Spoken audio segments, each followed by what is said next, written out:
পুরান ঢাকার সবচেয়ে আলোচিত খাবার বড় বাপের পোলায় খায়। এর ইতিহাস অন্তত ৭৫ বছর পুরনো। খাসির মাংস, মুরগির মাংসের কুচি ও সুতি কাবাব সহ অন্তত ১৫ পদের খাবার ও ১৬ রকমের মশলার সংমিশ্রণে তৈরি হয় এটি। এখানে ভাই ৪০টা আইটেম আছে।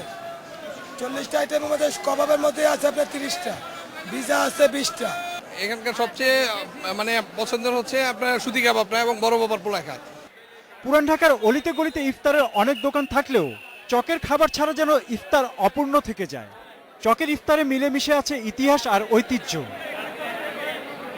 ৪০০ বছরের বেশি পুরনো ঢাকার ইতিহাসে চকবাজারের শাহী মসজিদের সামনে ইফতারের বাজারের ইতিহাসই প্রায় ৩০০ বছর পুরনো। কালের বিবর্তনে ইফতারের উপকরণে বৈচিত্র্যের পাশাপাশি বেড়েছে জনপ্রিয়তাও। কাবাব, রোস্ট, চপ, বড়া, পেঁয়াজু কি নেই এখানে। আধা কেজি থেকে ৫ কেজি ওজনের শাহী জিলাপি তো চকের আরেক দর্শনীয় খাবার। রয়েছে বিভিন্ন ধরনের পানীয়। পোয়াটা বেশিরভাগ আপনার মুরগি আর গরুটাই কিনে, চিকেন আর বিফ। প্লেন পোয়াটা ধরেন ঝাল জাতীয় জিনিস কেনা হইলে শুধু প্লেন পোয়াটা নেয়। খবরেই দেখেছি যে এখানকার জিলাপি অনেক নাম করে, এই জন্য জিলাপিটাই কিনতে আসছে আর কি। ঢাকার ঐতিহ্যবাহী জায়গাতে অন্য জায়গাতে এই ধরনের হয় না, বুঝছেন। আমাদের পুরানোটার মধ্যে এটি সবচেয়ে বেস্ট এবং অনেক বড় হয় এখানে। বাহারি খাবারের খোঁজে দূর দূরান্ত থেকেও মানুষ আসছেন চকে। শুধু রান্না করা খাবার নয়, চকে থাকছে নানা ফলের পসরাও।